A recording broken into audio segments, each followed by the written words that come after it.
Hello friends.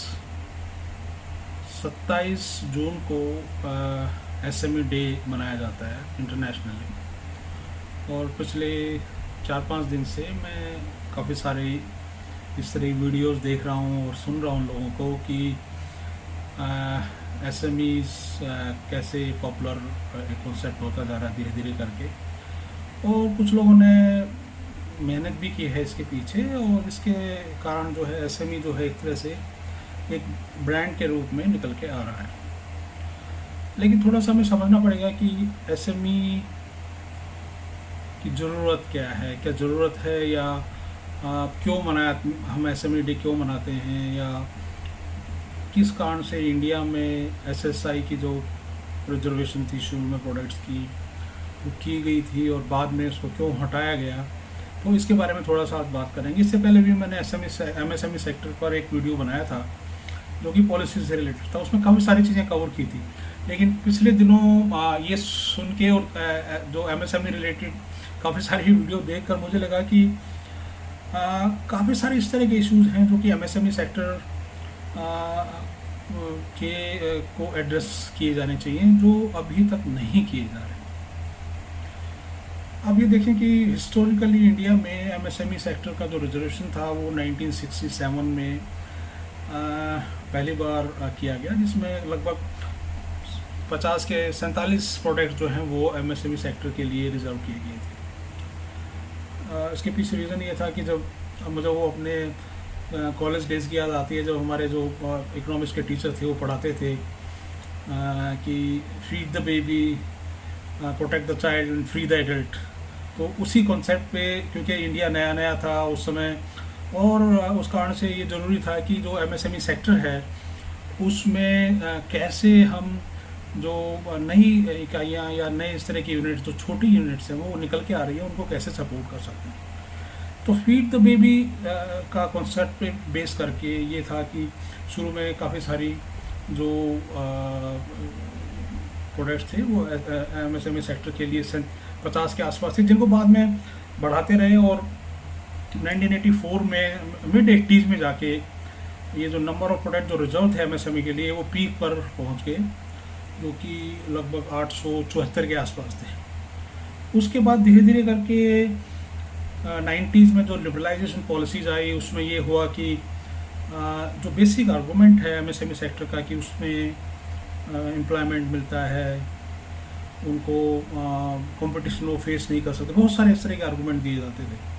तो इस पर लिबरलाइजेशन में इस तरह की बहस एक चली और कई सारी इस तरह की कमेटीज़ बनी, जिसमें एक आबिद हुसैन कमेटी भी थी। और बाद में 1997 में ये कहा गया कि अगर हम कुछ प्रोडक्ट्स डी रिजर्व करें या ओपन उसके लिए कर दें तो उससे जो है वो एक्चुअली इस सेक्टर में जो एम्प्लॉयमेंट है या इन्वेस्टमेंट है या जो उसकी प्रोडक्टिविटी है उसको बढ़ेगी, क्योंकि कंपटीशन उन इकाइयों को मिलेगा। और एक्चुअली ये हुआ भी।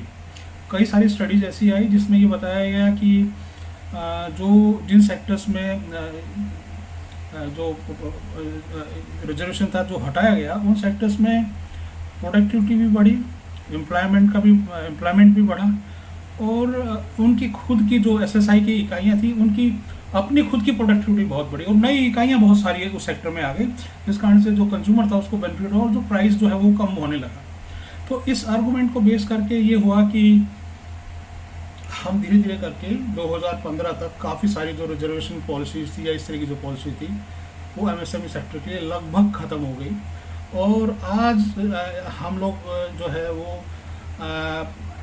जो 2006 का और उसके बाद में कुछ सारे जो अमेंडमेंट्स आए हैं उसके बेसिस पे एमएसएमई सेक्टर के पास अभी बहुत सारे इस तरह के लीगल बैकअप है जिसके बेसिस पे वो आज खड़ा है, जिसमें कि एक उद्योग आधार एक मेन चीज़ है, जिसके कारण से अगर आपको कोई एमएसएमई सेक्टर की स्कीम का बेनिफिट लेना है तो वो आप ले सकते हैं। तो हम ये कह सकते हैं कि जो रास्ता रहा एमएसएमई सेक्टर का वो उसी पर चले जो हमने शुरू में मैंने बताया कि जो हमने क्लासरूम में पढ़ा था कि feed the baby, protect the child and free the adult. तो अब हम ये मान के चल रहे हैं कि एडल्ट जो है हमारा एमएसएमई सेगमेंट सेक्टर ऐसे जो है वो एडल्ट हो गया है और उसको अब फीडिंग की ज़रूरत नहीं है और बहुत ज़्यादा प्रोटेक्शन की ज़रूरत नहीं है। उसमें टेक्नोलॉजीज इस तरह की आ गई हैं और इस तरह की बहुत सारी चीज़ें आ गई हैं। और इस बीच में जो एक इम्पोर्टेंट चेंज हुई वो ये हुआ कि मिनिस्ट्रीज़ जो हैं वो जो एमएसएमई मिनिस्ट्रीज़ पहले दो थी, एग्री एंड रूरल इंडस्ट्रीज़ करके एक मिनिस्ट्री अलग से होती थी और एमएसएमई मिनिस्ट्री अलग से थी, तो इन दोनों को मर्ज भी कर दिया गया क्योंकि सरकार को ये लगा कि शायद इस चीज़ की अब ज़रूरत नहीं है और हम इस स्टेज पे हैं कि हमें बहुत ज़्यादा इस सेक्टर को फीड करने की या प्रोटेक्ट करने की ज़रूरत नहीं है। एक्सक्लूसिव पॉलिसीज़ हैं वो एमएसएमई सेक्टर के लिए बनाएंगे।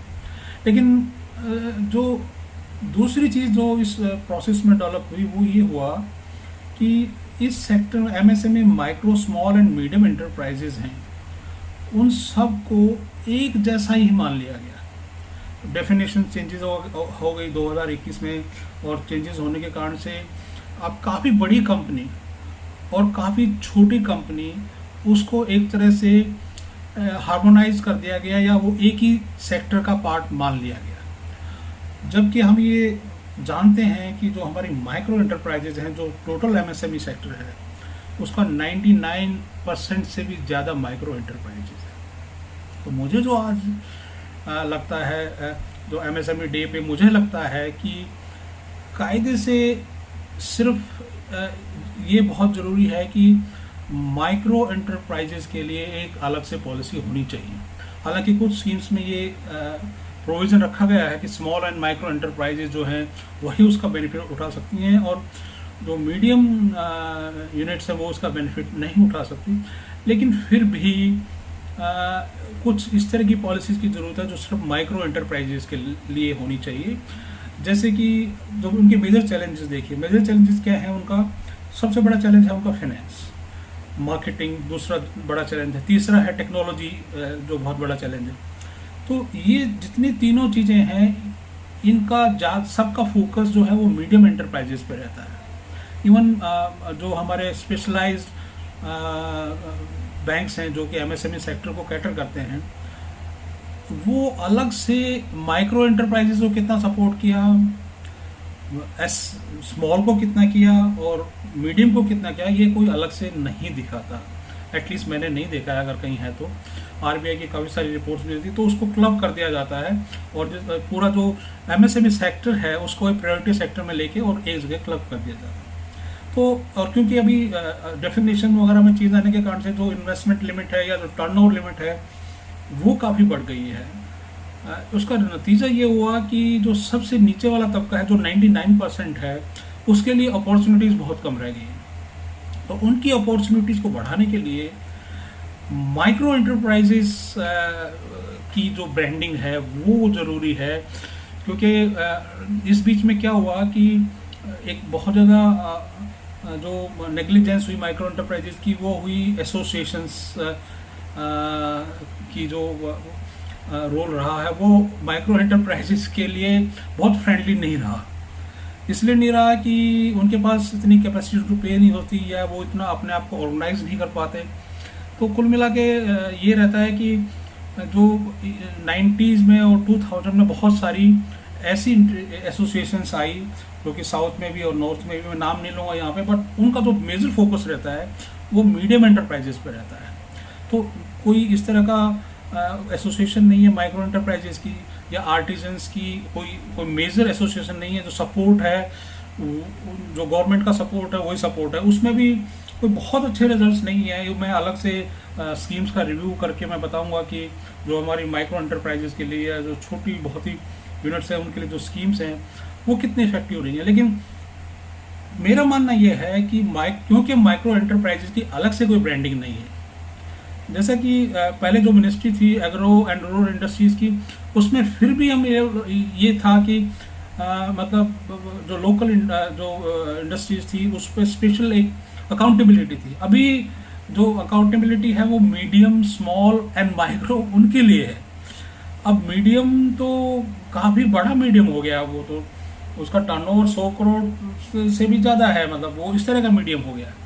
अब इस तरह के मीडियम में 100 करोड़ के टर्नओवर की तो किसी तरह की सपोर्ट की ज़रूरत ही नहीं होती। They can go to stock market, पैसा मोबिलाइज करने के लिए। माइक्रो एंटरप्राइज स्टॉक मार्केट में नहीं जा सकते। हालांकि प्रोविजन रखेंगे माइक्रो एंटरप्राइज स्टॉक मार्केट में कैसे जाएगा? तो जो फाइनेंस की, टेक्नोलॉजी के, मार्केटिंग के जो इश्यूज हैं माइक्रो एंटरप्राइजेस के लिए, उनके लिए अलग से अकाउंटेबिलिटी सेट होनी चाहिए गवर्नमेंट की, और ये होना चाहिए कि उनके लिए और इस तरह की इनोवेटिव क्या किया जाए जो कि स्पेशली माइक्रो एंटरप्राइजेस को हेल्प करे। इससे क्या होगा कि जो हमारा मिसिंग मिडल है, यानी कि जो स्मॉल इंडस्ट्री है, मिसिंग मिडल में, या ये कहें कि जो नंबर ऑफ मीडियम एंटरप्राइजेस हैं वो इतना लो क्यों है? वो इसलिए है क्योंकि हमारे आज भी स्मॉल और माइक्रो एंटरप्राइजेस के लिए कोई स्पेशल पॉलिसी नहीं है। हम उन्हीं को सर्व कर रहे हैं जो ऑलरेडी मीडियम एंटरप्राइजेस हैं, ज़्यादातर हमारी स्कीम्स और वो उसको सर्व कर रही हैं।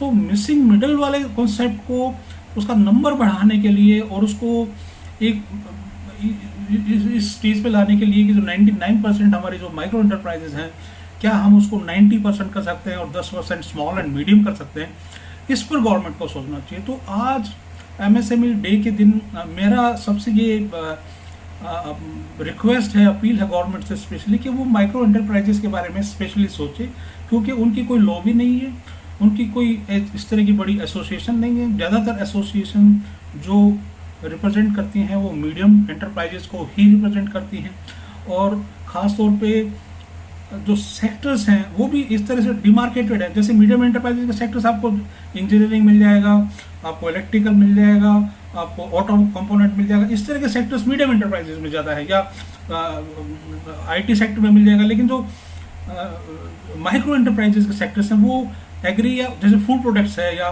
कुछ थोड़ा बहुत लूम्स वगैरह, हैंडलूम वगैरह है, या टेक्सटाइल के कुछ सेक्टर्स है, तो उसके लिए ये बहुत ज़रूरी है कि हम फोकस करें और माइक्रो एंटरप्राइजेस के लिए स्पेशल पॉलिसीज़ बनाएं, और हो सके तो स्पेशल इस तरह की जो स्कीम है उनमें उनकी अकाउंटेबिलिटी अच्छे से सेट करें। जो कुछ स्कीम्स हैं, स्फूर्ति या इस तरह की जो स्कीम्स हैं जो स्मॉल और माइक्रो एंटरप्राइजेस को ही एड्रेस करती हैं, वो उनको थोड़ा और इफेक्टिव बनाया जाए।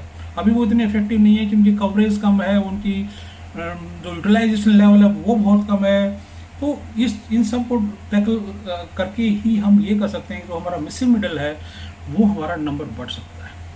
सो आज की इस वीडियो का एमएसएमई डे के दिन मेरा यही एक अपील है सबसे। Thank you very much.